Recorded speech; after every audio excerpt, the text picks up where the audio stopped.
Assalamualaikum warahmatullahi wabarakatuh. Waalaikumsalam warahmatullahi wabarakatuh. Bismillah walhamdulillah wassalatu wassalamu ala sayyidina Rasulillah wa ala alihi wa sahbihi wa mawalah. La hawla wa la quwwata illa billah, amma ba'du. Saudara-saudara kaum muslimin yang berbahagia,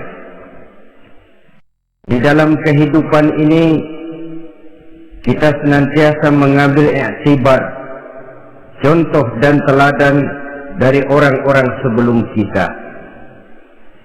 Itu sebabnya kepada baginda Nabi kita Muhammad sallallahu alaihi wasallam, Allah Subhanahu wa taala menjelaskan cerita para nabi sebelum beliau dalam ayat "Tsumma naqussu 'alaika min anba'ir rusuli ma nusabbitu bihi fu'adak."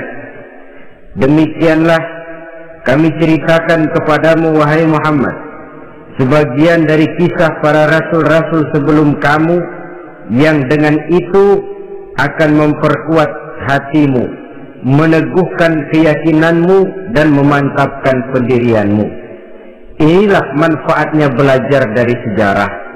Jadi jangankan kita, baginda Nabi sendiri pun oleh Allah Subhanahu wa taala diceritakan sejarah para nabi sebelum beliau yang dimusuhi oleh umatnya, yang dicaci maki oleh kaumnya, yang terusir dari kampung halamannya, bahkan sampai ada yang terbunuh oleh umatnya. Itu seluruhnya merupakan iktibar manusabbitu bihi fu'adak, untuk memantapkan langkahmu, meneguhkan keyakinanmu dan menguatkan pendirianmu menghadapi perjuangan ini.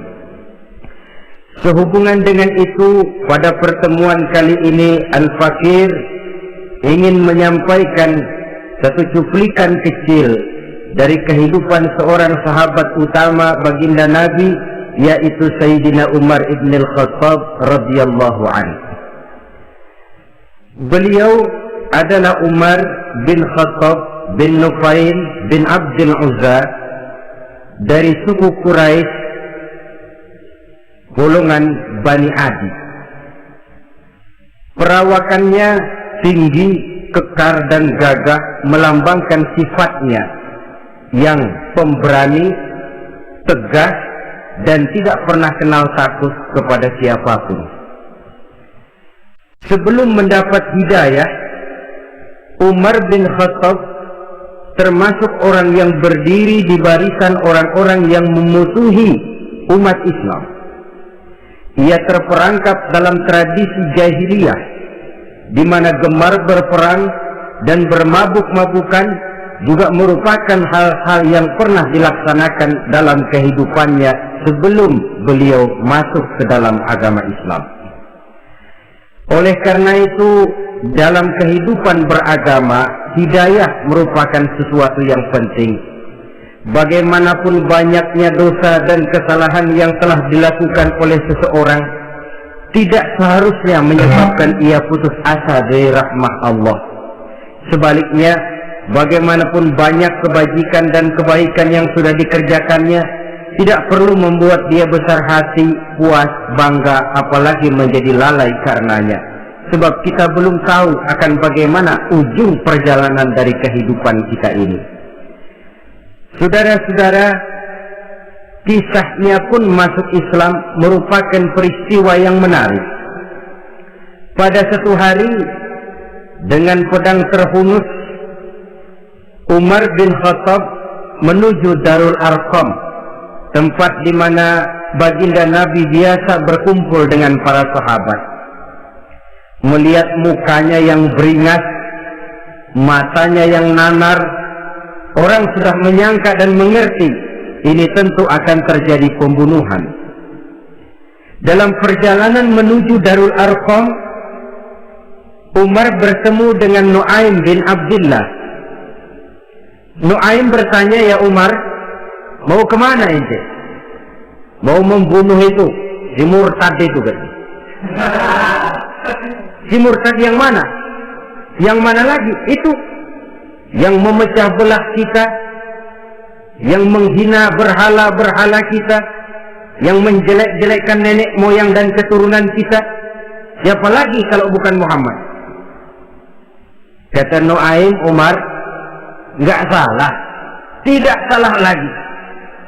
Salah Umar. Salah kenapa? Apa kamu nggak malu? Kamu mau pergi membunuh Muhammad, sementara adikmu sendiri Fatimah, dia sudah termasuk salah seorang pengikut Muhammad. Mendengar ini, muka yang memang tadinya sudah marah dan merah, tambah jadi kelabu. Bukan main mangkalnya Umar bin Khattab. Orang lain dia musuhi, orang lain dia kejar-kejar. Ini malah adiknya sendiri menjadi pengikut dari baginda Nabi. Tidak jadi menuju Darul Arqam, dia berangkat ke rumah adiknya Fatimah. Adapun di rumah Fatimah sedang berkumpul Fatimah, suaminya Sa'id bin Zaid, dan seorang sahabat Habbab ibnul Aras. Mereka sedang membaca Quran. Waktu itu Quran belum lagi dijilid macam sekarang, jadi masih merupakan suhuf atau lembaran-lembaran tercecer saja. Ketuk pintu, ya tentu tidak assalamualaikum karena dia belum Islam. Tok tok tok. Siapa di luar? Umar. Mendengar suaranya saja, ini sahabat yang namanya Habbab ibnul Aras sudah lari ke belakang pintu. Sambil qomat kamit baca doa mohon diselamatkan oleh Allah. Adapun Fatimah yang sedang memegang suhuf, lembaran tulisan Quran itu, menyembunyikan suhuf itu di belakang bajunya. Umar masuk. Fatimah, kata ya bang, apa benar berita yang saya dengar? Berita apa itu bang? Bahwa kau sudah masuk Islam. Bang, andai kata Muhammad memang benar, bagaimana? Sudahlah, jangan belit-belit. Jawab saja, kau masuk Islam benar atau tidak? Ya. Saudara hadirin, begitu dikatakan iya, tangannya langsung melayang, menampar muka adiknya ini, sehingga mengalir darah dari hidungnya. Suaminya Sa'id bin Zaid yang mencoba melindungi istrinya, dipegang lehernya, dibanting, diduduki dadanya. Oh ini jawara ini.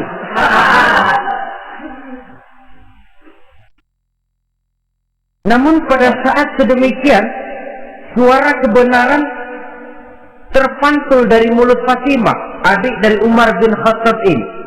Umar, apakah engkau memukul orang yang bersaksi bahwa tidak ada Tuhan melainkan Allah dan Muhammad Rasulullah? Apakah engkau menganiaya seseorang yang terpanggil untuk mengikuti kebenaran? Manusia macam apa engkau, Umar? Saudara, memang dia orang keras, tapi hatinya mudah menerima kebenaran. Sehingga mendengar kalimat adiknya ini tercenung dia sejenak, melongo, bengong kata anak sekarang. Ini kalau tidak karena keyakinan yang mantap, tidak mungkin orang ini anak adik saya ini bicara macam begini. Umar, mengapa engkau memukul orang yang bersaksi bahwa tidak ada Tuhan melainkan Allah dan Muhammad Rasulullah? Mengapa engkau pukul orang yang mengikuti kebenaran, menerima hidayah dari Allah? Begitu yakin dan mantapnya, walaupun di tengah satu hal yang sangat menakutkan. Siapa yang tidak takut orang Quraisy berhadapan dengan Umar bin Khattab yang dikenal sebagai singa padang pasir pada waktu itu? Malahan dia termasuk salah seorang jagoan di tradisi masyarakat jahiliyah itu. Ada satu pasar yang namanya pasar Ukaz. Tiap tahun di pasar itu diadakan pesta. Pertama pertandingan syair, jadi penyair waktu itu jadi kebanggaan. Syair-syair yang menang itu digantung di dinding Ka'bah. Jadi setiap suku akan bangga kalau mempunyai ahli syair yang hebat. Nah, lalu diadakan juga lah perlombaan balap kuda, memanah, termasuk gulat. Nah, Umar ini tiap kali pertarungan mesti menang. Belum pernah ada yang berhasil mengalahkan dia. Jawara. Saudara-saudara, mendengar adiknya begitu mantap hatinya, apalagi ketika adiknya berkata begitu, suhup lembaran yang disembunyikan di belakang bajunya tersembul. Apa yang kau sembunyikan di balik bajumu itu? Suhup. Apa suhup itu? Lembaran Al-Quran. Coba saya lihat. Enggak boleh. Kenapa? Kamu kotor. Orang kotor tidak boleh megang Quran. Saya mau lihat. Enggak boleh. Kalau kamu mau lihat, mandi dulu. Diturutinya permintaan adiknya itu. Lalu diambilnya suhuf tadi. Dia baca. Kebetulan ayat yang dibacanya ayat pertama dari surah Toha yang berlanjut dengan ayat 14 pada surah yang sama. Dia baca, Bismillahirrahmanirrahim. Toha, ma anzalna ilaikal Qur'ana litasqa illa tazkiratan liman yakhsha. Toha, tidaklah aku turunkan Al-Quran ini untuk bikin sukar manusia, melainkan merupakan pengingat bagi orang-orang yang takut kepada Allah. Lalu pada ayat ke-14, Innani anallahu la ilaha illa ana fa'budni. Sesungguhnya akulah Allah, tidak ada Tuhan melainkan aku, maka hendaknya hanya kepadakulah kamu menyembah. Wa aqimis sholata li dzikri, dirikanlah salat untuk mengingat aku. Inna sa'ata atiyatun akadu ukhfiha litujza kullu nafsin ma tas'a. Sesungguhnya kiamat itu pasti akan datang, yang sengaja waktunya kami tidak beritahukan kepada kamu semua, untuk kami balas segala setiap orang tentang apa saja yang telah mereka lakukan dalam kehidupan di dunia ini. Setelah membaca ayat ini, gemetar tangannya. Ah, ini sih nggak main-main ini. Ini belum pernah saya baca ajaran semacam ini. Tidak patut orang yang mempunyai kitab suci semacam ini dimusuhi. Ini sesuatu yang benar, tergetar jiwanya. Hei, Fatimah, Muhammad di mana Muhammad? Saya tidak akan memberitahu kepada kamu. Di mana? Saya tidak akan memberitahu. Lebih baik kau bunuh saya kalau memang maksudmu mau mencelakakan Muhammad. Sama sekali saya tidak akan mencelakakan dia, Fatimah. Kasih tahu saja, di mana dia?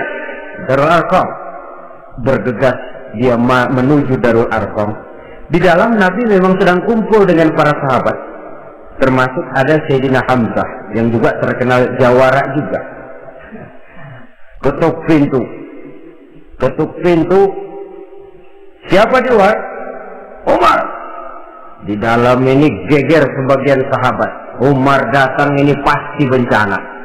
Umar datang, wah, kalau istilah kampung, kerok dan urusan.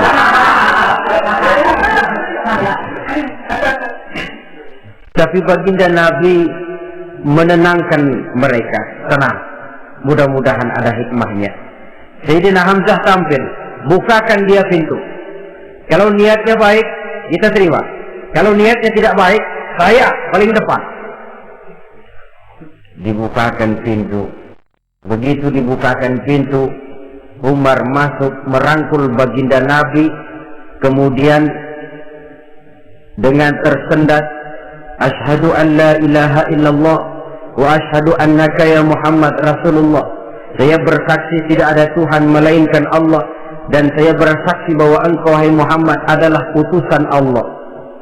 Sahabat takbir semua, Allahu Akbar, Allahu Akbar. Kegembiraan meliputi suasana ketika itu. Kenapa? Karena sebelumnya dikala Umar belum masuk Islam, dia merupakan ganjalan yang paling dikhawatirkan oleh umat Islam. Setelah dia masuk Islam, jelas merupakan satu keuntungan yang sangat besar. Dan dia tertarik kepada Islam bukan karena bujuk rayu orang, tidak karena diberikan harta, tidak karena diiming-iming oleh kedudukan tinggi, tapi karena kebenaran hidayah menembus hatinya melalui wasilah ayat dalam surah Thaha yang dibacanya melalui suhuf yang dipegang oleh adiknya tadi. Sejak saat itu berubah 180 derajat Umar bin Khattab radhiyallahu anhu. Tetapi tetap dengan sifatnya keras, tegas, dan tidak pernah kenal takut kepada siapapun. Cuma kalau sebelum Islam dia kerasnya kepada Islam, setelah dia masuk Islam muter arah kepada siapapun yang memusuhi Islam, dia bersikap keras, tegas, dan tidak pernah kenal takut. Bahkan setelah beliau masuk Islam, satu hari ketika di Darul Arqam kumpul-kumpul, waktu itu Nabi belum berdakwah secara terbuka karena pengikut masih sedikit. Sayyidina Umar usul, "Ya Rasul, ada apa Umar? Alasna 'alal haq fi mamatina wa mahyana." Ya Rasul, bukankah kita ini berdiri di atas sesuatu yang benar? Bukankah mati kita, hidup kita untuk melaksanakan sesuatu yang benar? Bala ya Umar, betul Umar. Wallazi nafsi biyadi, innakum la'alal haq in muttum wa in hiyitum. Demi Allah Umar, kata Nabi, sesungguhnya kamu dan kita semua berdiri di atas kebenaran, hidup ataupun mati. Setelah mendapat jawaban begini, Umar masuk kepada tujuan pembicaraannya. Izan ya Rasul, fasimal ihtifal. Kalau memang begitu ya Rasul, kalau memang kita yakin kita berdiri di atas kebenaran, kita hidup karena kebenaran, kita mati pun memperjuangkan kebenaran, fasimal ihtifal. Kenapa mesti ngumpet-ngumpet? Kenapa harus sembunyi-sembunyi? Wallazi ba'atsaka bil haqq, demi Allah ya Rasul, la takhrujanna wa la nakhrujanna ma'ak. Tuhan harus keluar menyampaikan Islam ini secara terbuka, dan kami akan mendampingi Tuhan dengan segenap jiwa dan raga. Sekali masuk Islam gak tanggung-tanggung. Yang kayak begini ini yang kita perlukan sekarang ini. Begitu masuk Islam gak tanggung seluruhnya, jiwa dan raganya masuk Islam. Beliau yang pertama kali mengajukan ide, kenapa harus dakwah sembunyi ya Rasul? Wong kita berdiri di atas kebenaran, memperjuangkan sesuatu yang hak. Kalau kita mati, kita pun mati membela kebenaran. Kenapa mesti fasimal ikhtifaq? Kenapa harus sembunyi-sembunyi? Mulai sekarang mari keluar ya Rasul, saya akan dampingi Tuhan, nyawa taruhannya. Saudara hadirin yang saya hormati, selalu dia tempat-tempat yang pernah dia melaksanakan maksiat sebelum dia Islam, selalu dia kunjungi sampai dia berkata, tidak ada tempat yang pernah saya melakukan kesalahan sebelum saya Islam yang harus saya tutupi dengan kebajikan setelah saya Islam sekarang ini. Bahkan ada satu riwayat menjelaskan beliau itu yang tinggi badannya, kekar perawakannya, gemetar orang ngadepin dia. Tapi beliau sendiri sangat mudah gemetar kalau sudah mendengar ayat-ayat Allah. Hingga ada satu riwayat menjelaskan Sayyidina Umar itu setelah masuk Islam, kalau sholat kadang-kadang bila menoleh ke kanan beliau senyum, bila menoleh ke kiri beliau menangis berurai air mata. Ada orang bertanya, ya Umar, kenapa menengok ke kanan kau senyum, ke kiri kau menangis? Itulah kalau saya ingat jahilnya saya sebelum Islam. Adapun bila saya menoleh ke arah sebelah kanan saya tersenyum, teringat betapa dulu saya membuat berhala dari korma. Saya tumpuk-tumpuk, saya susun begitu rupa. Setelah saya sembah, saya makan itu korma. Gagah betul saya waktu itu, sampai Tuhan pun saya makan. Adapun kalau saya menoleh ke kiri, teringat putri kesayangan saya yang terbawa oleh tradisi jahiliyah, takut menanggung aib, merasa malu mempunyai anak perempuan, sampai dia terkubur hidup-hidup. Berurai air mata saya mengingat semua itu. Padahal Nabi sudah memberikan jaminan. Sebab saudara jangan lupa, orang kafir masuk Islam, dalam Islam itu dihitung dari bayi lagi. dari nol, itulah untungnya. Jadi misalnya sudah 60 tahun, dari kecil sampai 60 tahun kafir, umur 61 masuk Islam. Nah, sejak umur 61 itulah yang dihisab oleh Allah. 60 tahun ke bawah gratis, bersih, pemutihan. Istimewa betul. Tapi jangan lalu diniatin, gua kafir aja.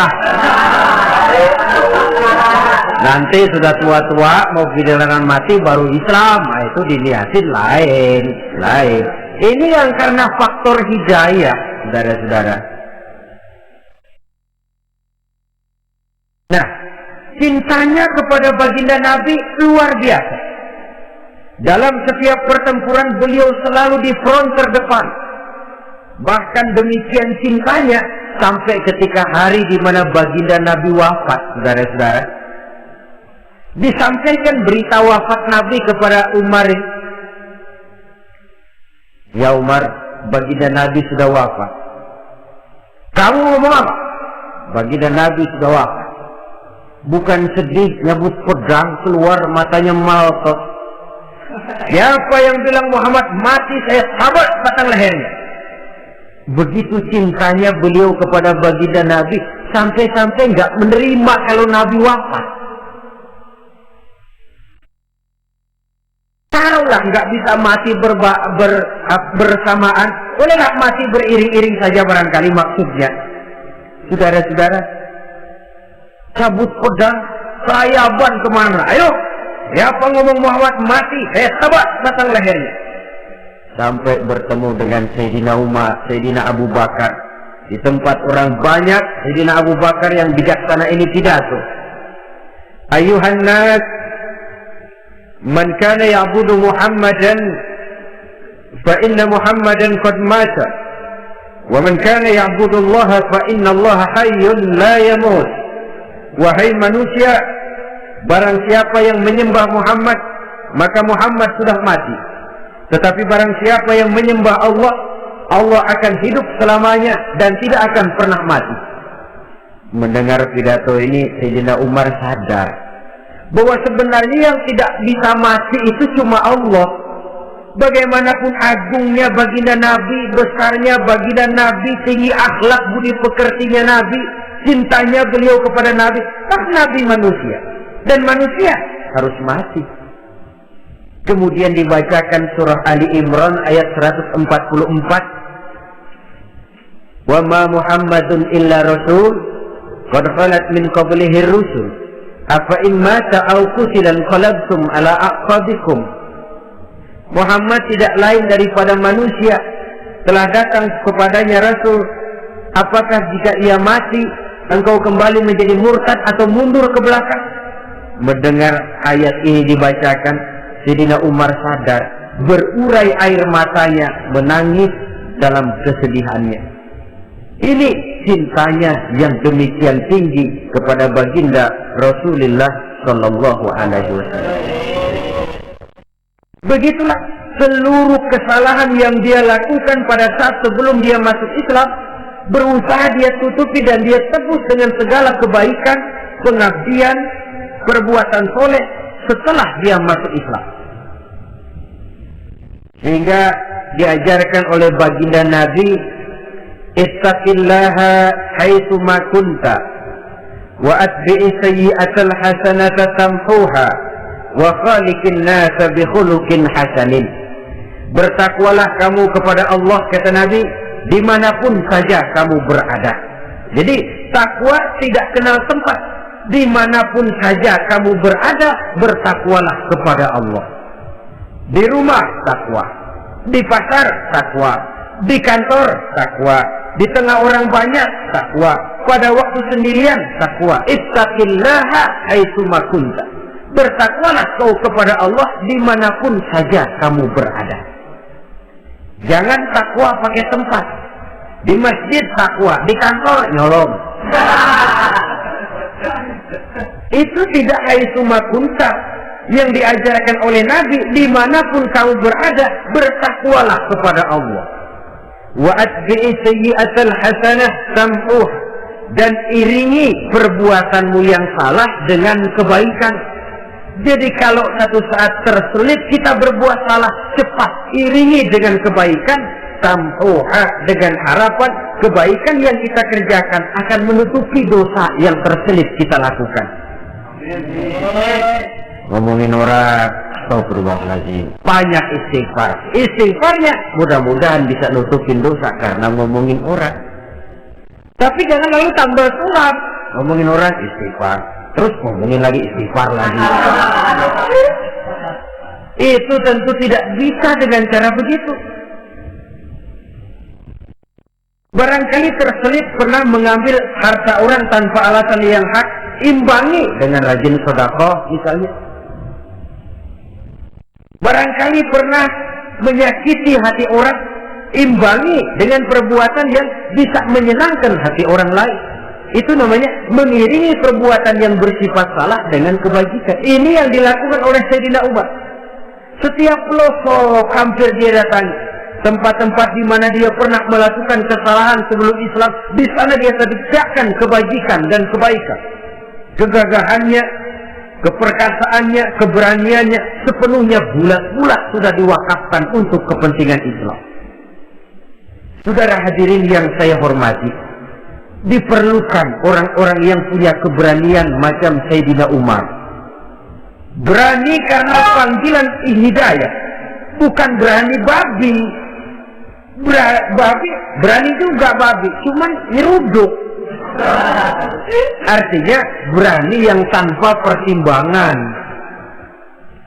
Berani yang tanpa pertimbangan pada akhirnya akan menyulitkan kita sendiri. Beliau gagah, beliau berani, beliau punya kekuatan, beliau punya wewenang, dan itu dimanfaatkannya untuk menjadi backing baginda Nabi kita Muhammad sallallahu alaihi wasallam.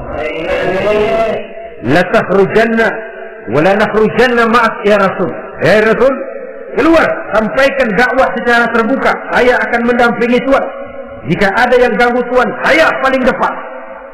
Backing yang mendampingi Rasul untuk menyampaikan risalah Islamiyah ini. Saudara hadirin yang saya hormati,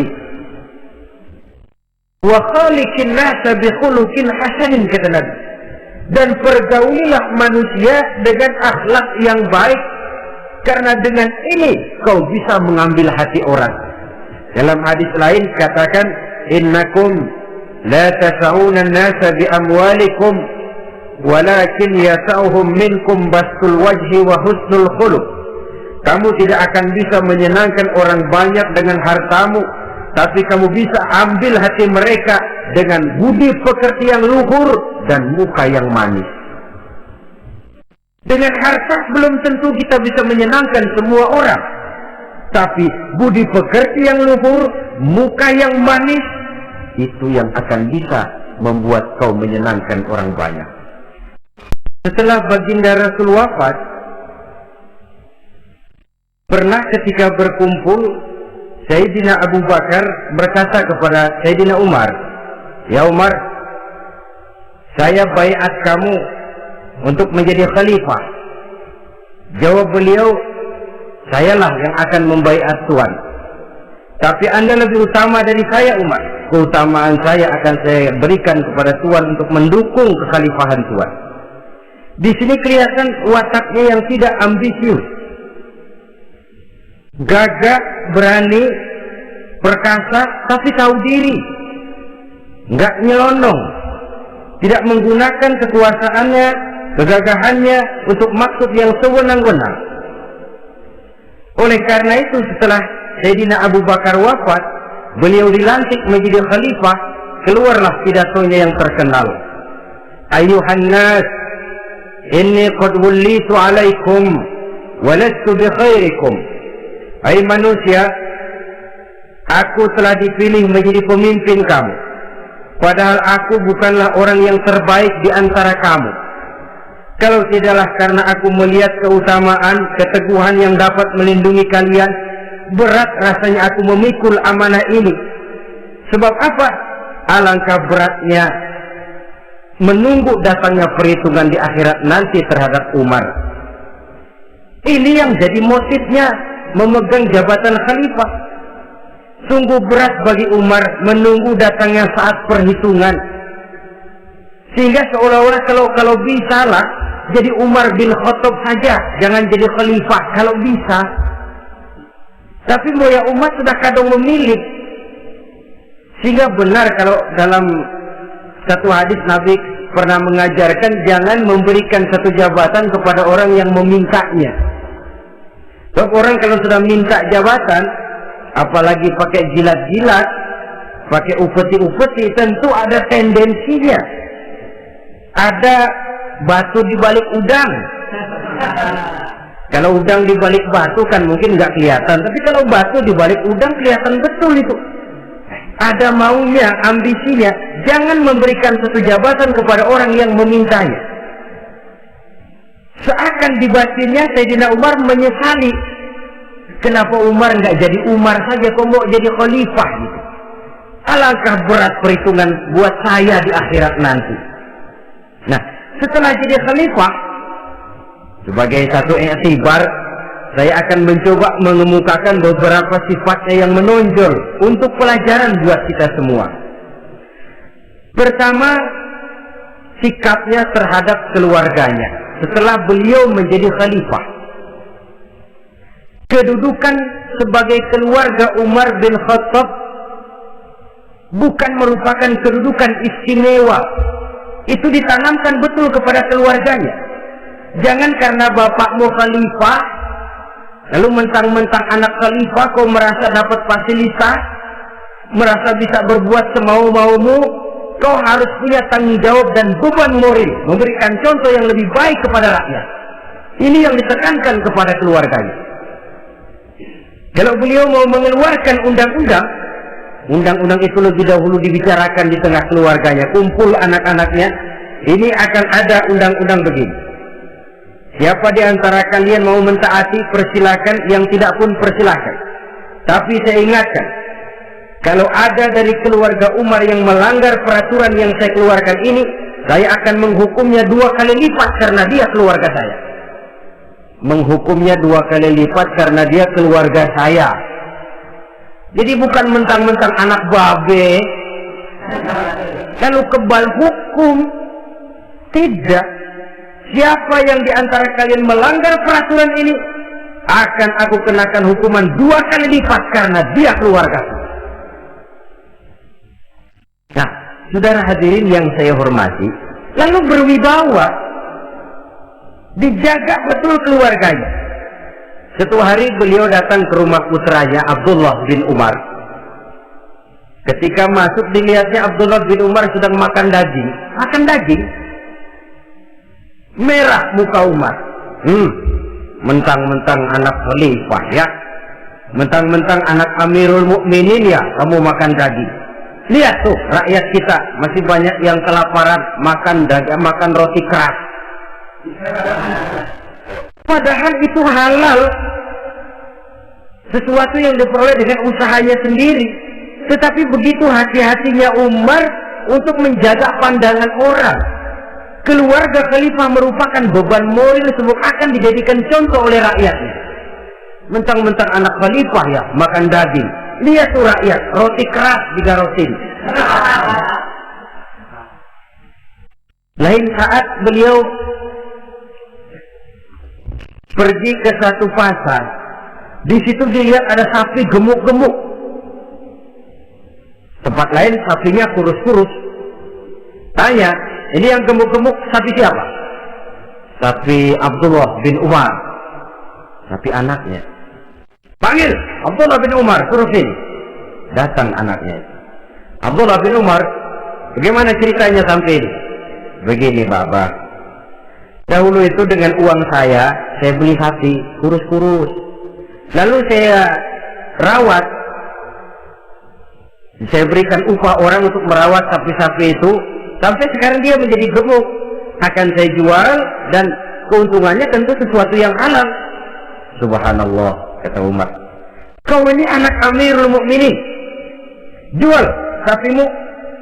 Ambil modalnya, untungnya, masukkan baitul mal untuk urus kepentingan orang Islam. Dia nggak mau anaknya terlibat bisnis, dompleng kekuasaan ayahnya. Karena mentang-mentang anak khalifah lalu segala macam bisnis lancar. Orang takut karena apa? Anak babe. Ada lagi.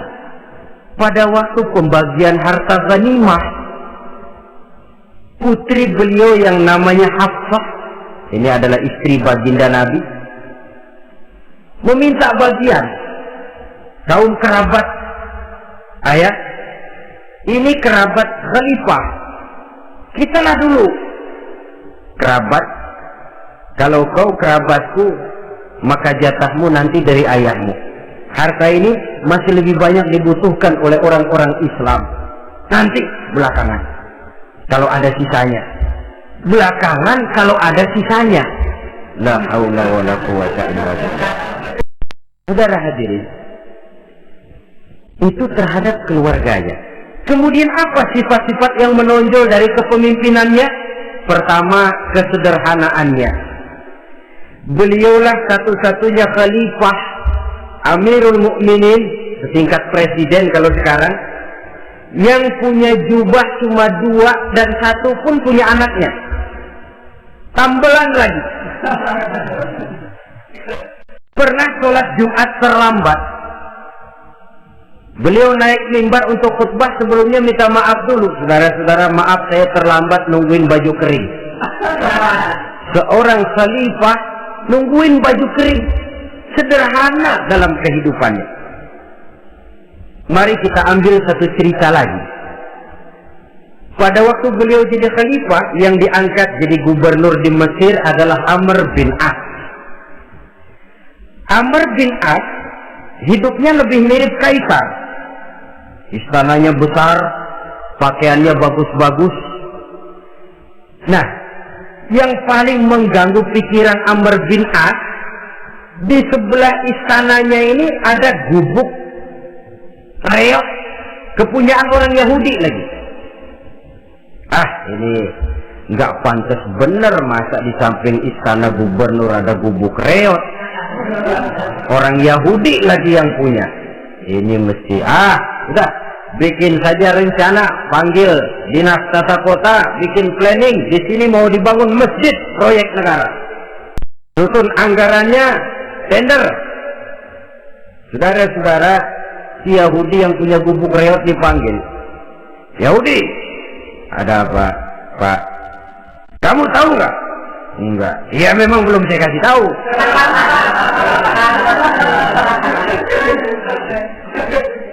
Ada apa, Pak? Itu kamu punya gubuk, tahu? Kena proyek. Proyek apa, Pak? Kami mau bangun masjid besar di sini, dan tidak sesuai ada gubuk reok di samping tempat gubernur. Jadi maksud Bapak, gubukmu, tanah-tanahnya mau saya bebaskan, saya beli. Enggak mau, Pak, saya enggak mau jual. Saya bayar 2 kali lipat. Enggak mau. 3 kali lipat, 6 kali lipat juga enggak mau, Pak. Saya dari muda berkeringat banting tulang masih gitu-gitunya, Pak, tempat saya tinggal. Gubuk reot sama tanahnya sedikit, makmur saya, Pak, cuma rumah sama sumur.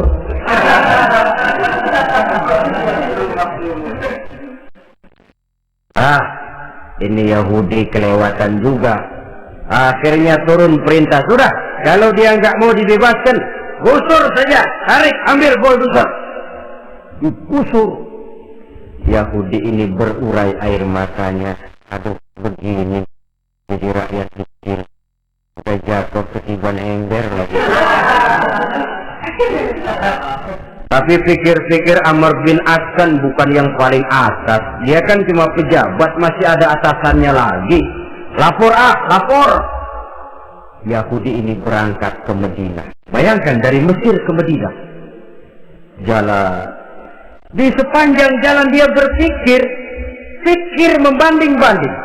Kalau gubernurnya saja istananya begitu mewah, apalagi khalifahnya.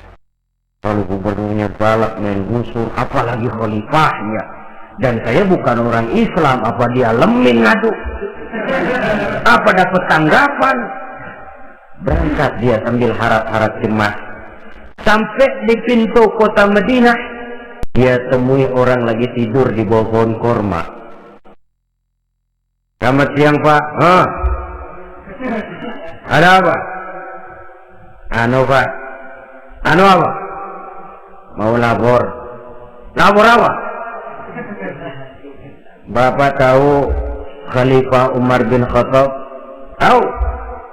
Istananya di mana Pak? Istananya di atas lumpur. Di atas lumpur. Di atas lumpur. Pengawalnya banyak Pak. Banyak. Siapa Pak? Yatim piatu, janda-janda tua, orang-orang miskin, orang-orang lemah, itu pengawalnya. Pakaian kebesarannya apa sutra apa? Pakaian kebesarannya malu dan takwa. Saya nggak ngerti Pak. Itulah Umar bin Khattab. Lalu orangnya sekarang di mana Pak? Di depan ente. Rupanya yang dia tanya itulah orangnya. Gemeter Yahudi ini, keringat bercucuran. Coba, istananya di atas lumpur.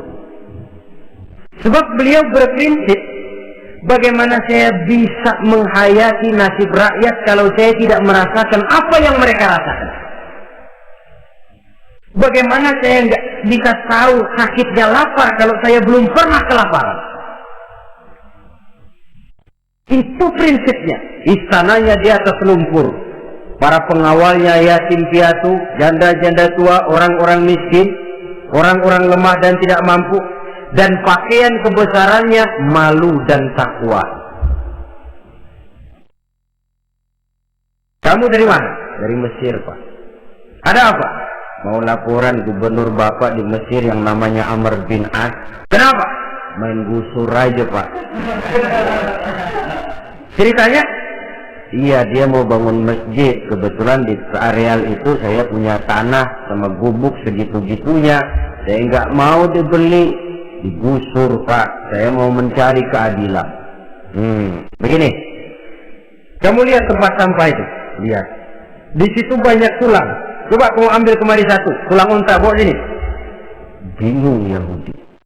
Pak, saya kemari mau cari keadilan. Kalau tulang mah di Mesir juga banyak Pak. Sudahlah, pokoknya kau ambil saja tulang itu. Coker dapat dikasih. Tulang itu digaris lurus oleh Sidina Umar dengan ujung pedang. Nah, kau bawa kepada Amr bin As. Makin bingung gitu Yahudi. Suruh bawa tulang cuman digaris. Nanti saya ngomong apa Pak? Sudahlah, kasih saja. Pulang dia. Sampai di Mesir. Tuan Gubernur, ada apa? Saya baru menghadap Khalifah. Kemudian beliau sampaikan ini, dikasih tulang. Amr bin As melihat tulang ada goresan lurus dengan ujung pedang, gemetar. Badannya keluar keringat dingin. Panggil kepala proyek. Proyek batal. Masjid nggak jadi didiriin. Itu gubuk Yahudi diriin lagi. Ini Yahudi makin bengong. Ini gubernur dapat tulang doang segitu takutnya.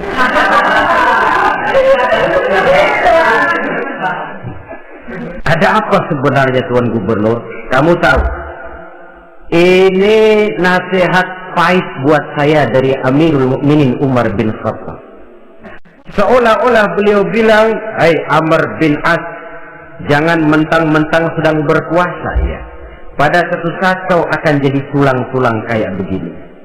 Maka mumpung kamu masih hidup dan berkuasa, berlaku lurus dan adillah kamu seperti lurusnya garis di atas tulang ini. Lurus, adil, jangan bengkok. Sebab kalau kamu bengkok, nanti aku yang luruskan pakai pedangku." Siapa yang nggak ngeper begituin? Sampai akhirnya apa? Kata Yahudi, Pak, kalau begitu Islam adil. Adil. Kalau gitu biarin dah Pak, tanah saya. Mau kamu jual? Bukan saya jual Pak, saya kasih aja dah. Campur gubuk-gubuknya, ambil aja dah.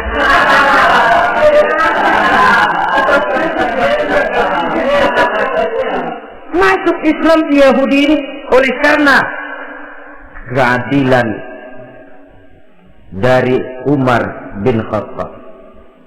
Begitulah kesederhanaan hidupnya.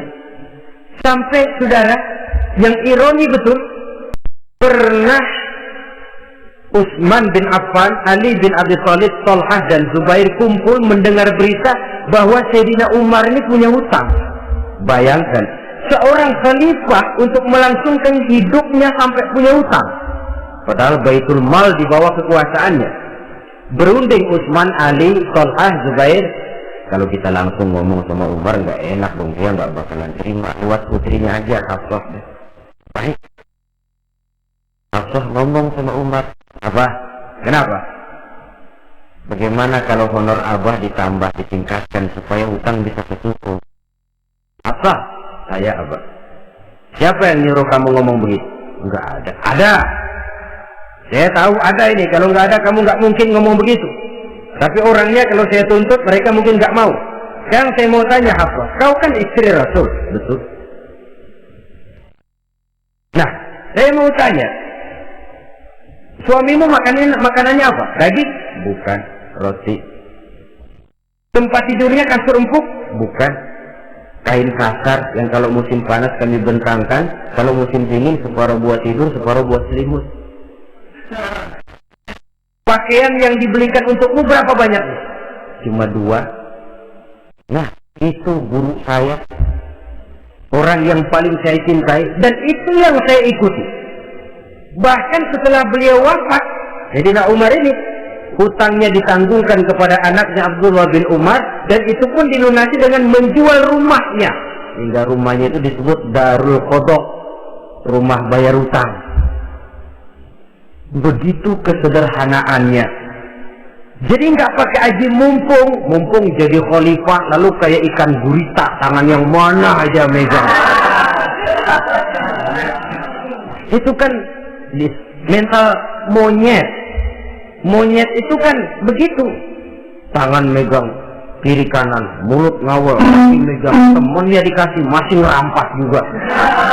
Monyet rakus betul itu. Itu kesederhanaannya. Kenapa kesederhanaan yang timbul? Karena sikap zuhudnya.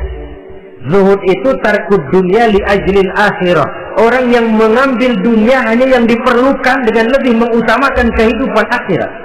Watak zuhudnya yang sangat menonjol. Dialah pahlawan yang paling berani di medan perang. Dialah imam yang paling khusyuk di masjid, dan tidak jarang kalau sholat sendiri, begitu membaca ayat yang menceritakan neraka, nangis berurai air matanya. Saudara hadirin ma'asyiral muslimin rahimakumullah. Jadi kesederhanaan dan kezuhudan ini bukan lewat teori disampaikan oleh Umar, bukan lewat penataran seluruh aparat, tidak, lewat contoh konkret. Inilah saya, contoh sederhana dan zuhud. Bagaimana saya akan bisa merasakan penderitaan kalau saya sendiri tidak pernah menderita? Bagaimana saya akan tahu sakitnya lapar kalau saya belum pernah kelaparan? Maka tanpa penataran, tanpa upgrading segala macam, berhasil karena prinsip keteladanan. Beliau jadi contoh utama. Dan sumber utamanya tentu tidak lain karena contoh dari baginda Nabi besar Muhammad sallallahu alaihi wasallam. 2, sederhana. Yang kedua, zuhud. Yang ketiga, sifat yang menonjol dari kekhalifahannya adalah adil. Kalau sudah bicara soal hukum, dia tidak pernah kenal kompromi. Adalah seorang pemuka Nasrani masuk Islam. Namanya Jabalah bin Aiham.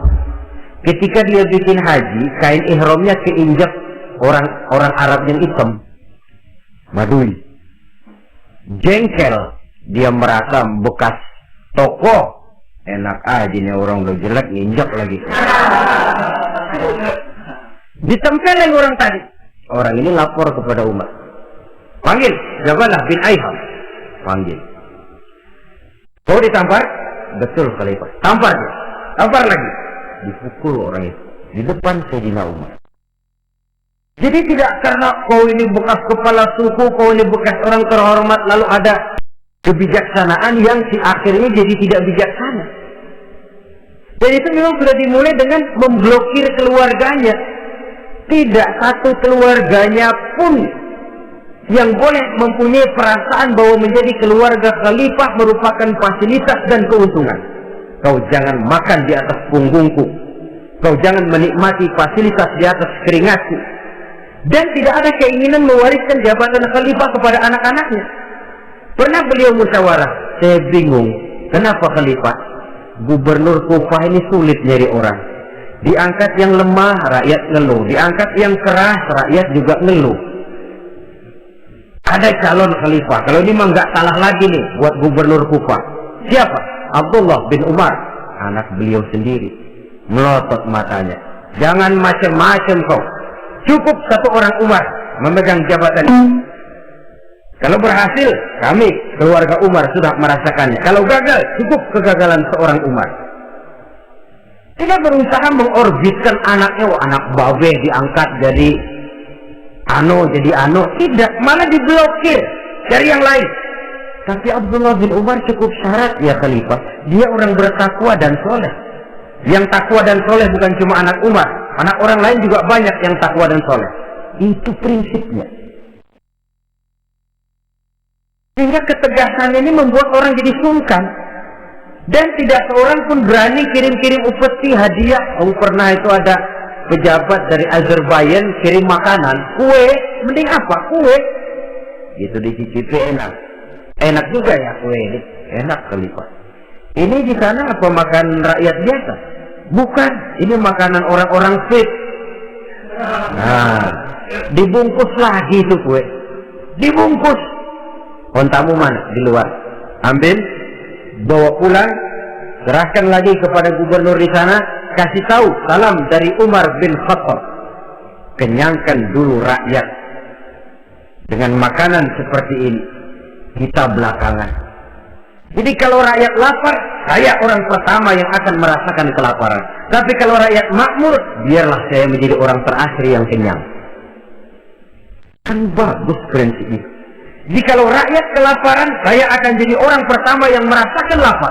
Tapi kalau rakyat makmur, biar saya jadi orang terakhir yang kenyang.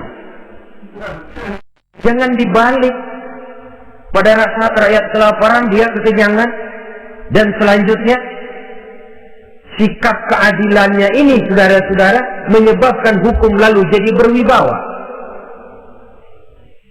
Pernah beliau jalan-jalan di lorong kota Madinah. Di tempat yang namanya Harah bersama Aslam. Ada ibu-ibu, anaknya nangis.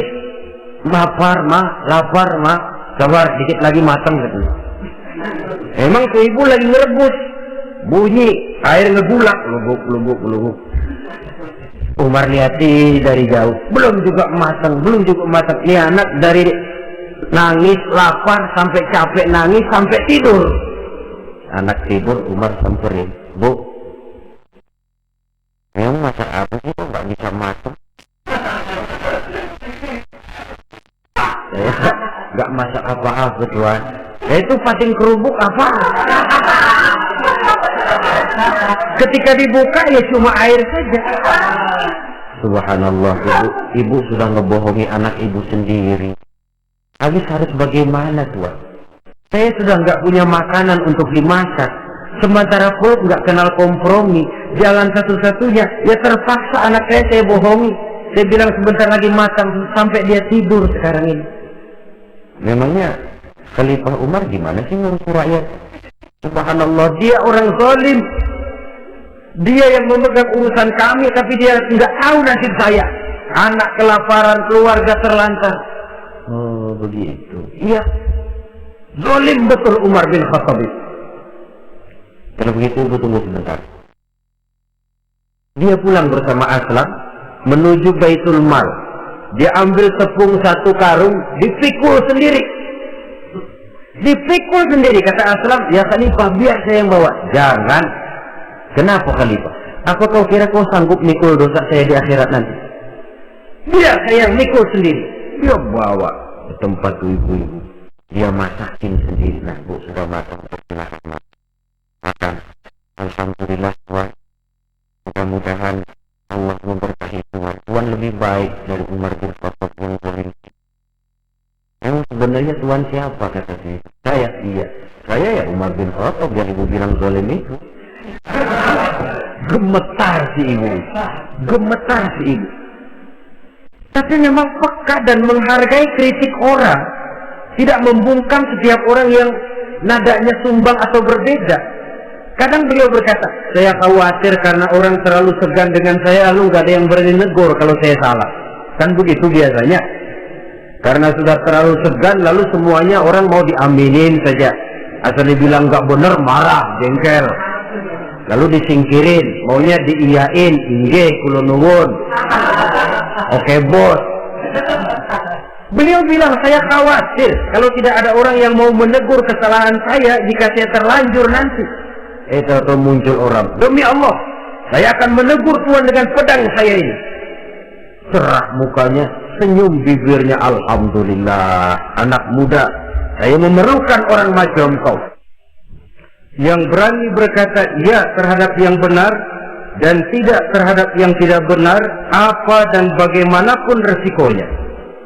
Di sini kelihatan sikap beliau menghadapi orang yang berbeda pendapat.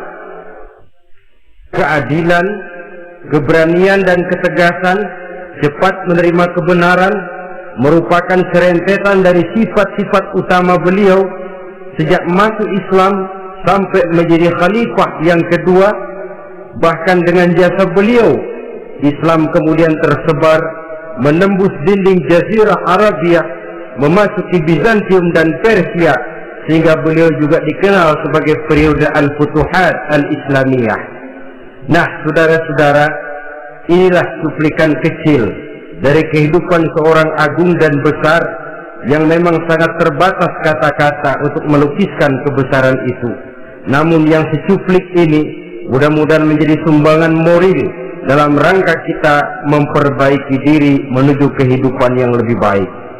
Terima kasih banyak atas segala perhatian. Mohon maaf atas segala kekurangan. Usikum wa nafsi bitaqwallah. Wassalamualaikum warahmatullahi wabarakatuh.